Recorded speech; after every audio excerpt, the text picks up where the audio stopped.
এয়া হৈছে জালিমুখ আৰু ইয়াতে আমি এতিয়া উপস্থিত হৈছোঁ এই জালিমুখত।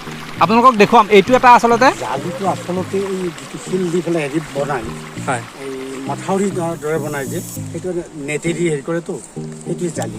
পুনৰ এটি নতুন ভিডিঅ'লৈ স্বাগতম জনাইছোঁ আপোনালোকক। আজি আমি আহিছোঁ শেহতীয়াভাৱে দৰং আৰু ওদালগুৰি জিলাত যি প্ৰলয়ংকৰী বানপানী হৈছিলে, এই বানপানীৰ উৎপত্তিস্থল আচলতে ক'ত আমি বহুতে হয়তো নাজানো। আজি আমি এই বানপানীৰ উৎপত্তিস্থল বিচাৰি আহিছোঁ।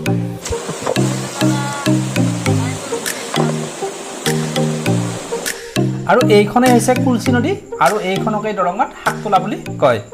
কিন্তু এইবাৰ এই কুলচিয়ে এক ভয়াৱহ ৰূপ ধাৰণ কৰিছে।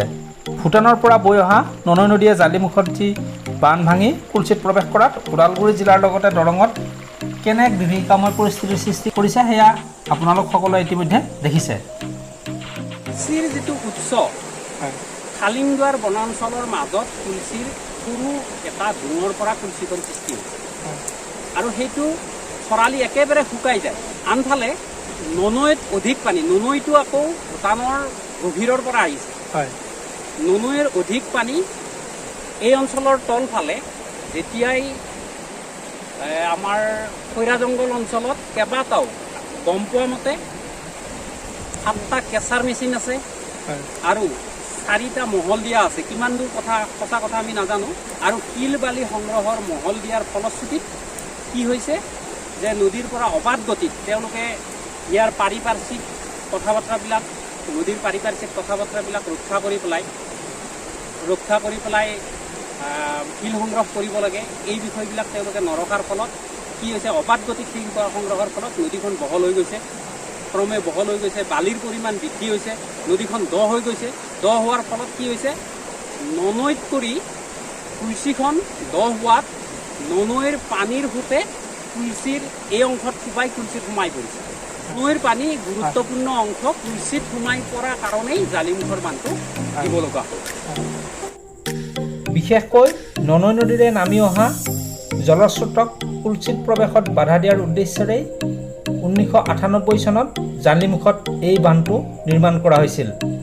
প্ৰায় 1100 মিটাৰ দৈৰ্ঘ্যৰ এই বান্ধটো নিৰ্মাণৰ নেতৃত্ব লৈছিল কলাইগাঁও প্ৰগতিশীল জনমঞ্চই।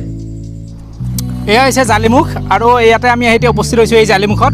আপোনালোকক দেখুৱাম, এইটো এটা আচলতে এই যিটো বান্ধৰ কথা কোৱা হৈছিলে, এই বান্ধটো দিয়া হৈছিলে।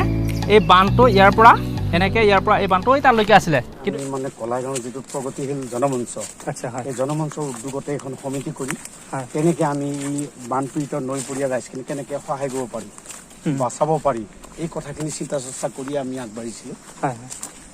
তেতিয়া শেষত আমি ৰাইজে বান্ধি উঠাৰ পিছত যেতিয়া আমি ভাবিলোঁ যে আমি আৰু আমাৰ সামৰ্থ্য দি আমি নোৱাৰিম। কিমান মানুহ আহিছিলে তেতিয়া আমি যথেষ্ট 2-3 হাজাৰ কৰি মানুহ আহিছিলে। তেতিয়া একদম তলৰ পৰা আহিছিল, একদম তলৰ পৰা আহিছিলে।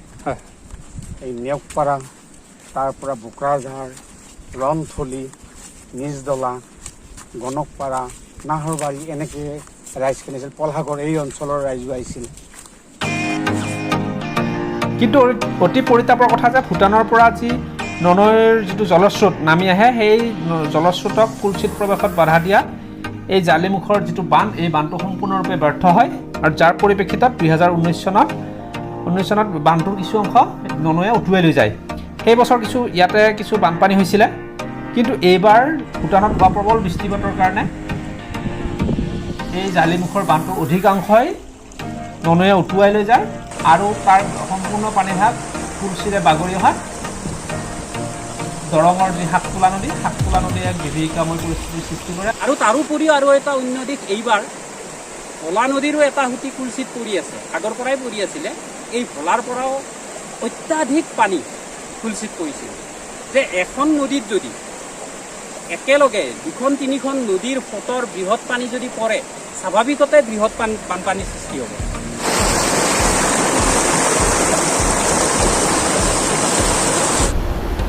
এইখন হৈছে ভূটান পাহাৰ আৰু তাৰ পৰাই এনেদৰে নামি আহিছে এইটো ননৈ নদীটো। এই তাৰ পৰাই নামি আহিছে, এইটো ননৈৰ উৎপত্তিস্থল ইয়াতেই আছে আৰু এনেদৰেই এই নদীটো বৈ গৈছে, নামনিলৈকে বৈ গৈছে। আৰু ইয়াৰ পৰা প্ৰায় 2 কিলোমিটাৰমান আগতে আমি য'ত তেতিয়া প্ৰথমতে আপোনালোকক দেখাইছিলোঁ যিটো জালিমুখ, এই জালিমুখ তাতে আছে।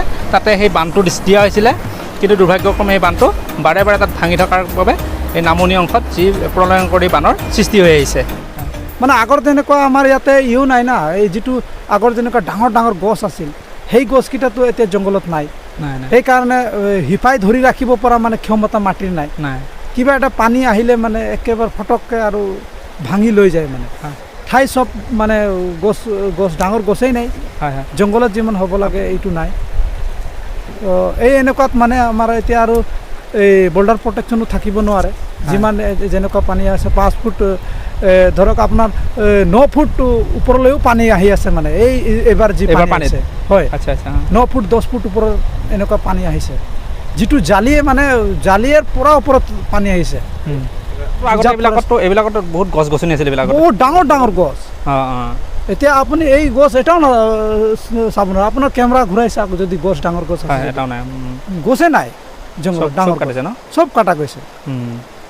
এতিয়া আমাৰ অসমৰ চৰকাৰে বা কি কাৰণত এইটো প্ৰটেকশ্যন দিব পৰা নাই।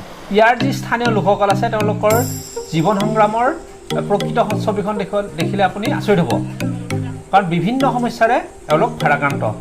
খেতিপথাৰত তেওঁলোকৰ আজিও জলসিঞ্চনৰ ব্যৱস্থা নাই, যাৰ কাৰণে তেওঁলোকে এনেদৰেই নদী ভেটি তেওঁলোকে খেতিপথাৰৰ কাৰণে তেওঁলোকে পানী দিবলগীয়া পৰিস্থিতিৰ সৃষ্টি হৈছে। আপোনালোকে চৰকাৰক জনাইছেনে নাই? চৰকাৰক কেইবাবাৰ জনা হৈছে, কেইবাবাৰ মাজতে অলপ এটা কিবা চৰকাৰে আমাক সহায় কৰিছিল, কিন্তু এইটো কাম কৰা হ'ল, কিন্তু এইটোও মানে ভাঙি পেলাই লৈ গ'ল মানে। হয় হয় মাজতে এটা কিবা মানে চৰকাৰে কিবা অলপ 1 লাখ 1.5 লাখ টকা সহায় এটা দিছিল, আমি জালি বান্ধিছিলোঁ, কিন্তু এইটো কামত নাহিল মানে। ইয়াতে এটা সময়ত আপোনালোকৰ যিটো ট্ৰেক্টৰবিলাক যিবিলাক গোটেই এই অঞ্চলৰ ট্ৰেক্টৰ আহিওতো এটা কাম কৰিছিলে বুলি শুনিছিলোঁ। হয়, এইটো আমি ৰাইজে কৰা কাম, আপোনালোকে এইটো ৰাইজে কৰা কাম। ৰাইজে কৰিছে, কেতিয়া কৰিছে এইটো? খেতিয়ক ৰাইজে। কেতিয়া কৰিছে? যোৱা বছৰ এইবাৰ আকৌ ভাঙি দিলে, ভাঙি দিলে। এইটো কামতে নাহিল মানে। আৰু যি দেখা গৈ আছে মানে এইটো চৰকাৰে এইটো এই সাধাৰণ বৰ্ডাৰ প্ৰটেকশ্যন দিলে নহ'ব মানে। ইয়াতে আধুনিক পদ্ধতি প্ৰয়োগ কৰি ইয়াতে একদম মানে ঢালাই যেনেকুৱা কামটো হ'ব লাগিব মানে। আৰু ঢালাই হ'লে যে একদম নিশ্চিত মানে এই পৰিত্ৰাণ পাব মানে। ডুব খোৱাৰ পৰাও গাঁও বাচিব, গৰখনীয়াৰ পৰাও আমাৰ খেতি মাটি আৰু ঘৰ বাচিব মানে। আৰু চুইচ গেট লাগিব আৰু ঢালাই হ'ব লাগিব, তেতিয়াহ'লে আমাৰ পানী কণ্ট্ৰল থাকিব, ৰাইজে যধে মধে খুলি ল'ব নোৱাৰে, বা কিবা কাৰণবশত জালি ভাঙি গ'লেও মানে আমাৰ ক্ষতিটো নাহিব। এইটোৱে আৰু ক'ব লগা আমাৰ। গতিকে আমাৰ ৰাইজ ফালৰ হয়, খেতিয়ক ৰাইজ হয়, আপোনালোকে এই চৰকাৰে এইটো অতি সোনকালে এইটো ব্যৱস্থা লওক। আৰু চৰকাৰে কৰিব নোৱাৰা কাম একো নাই, হয়, চৰকাৰে নিশ্চয় এইটো কৰিব পাৰে, আমাৰ আশা আছে।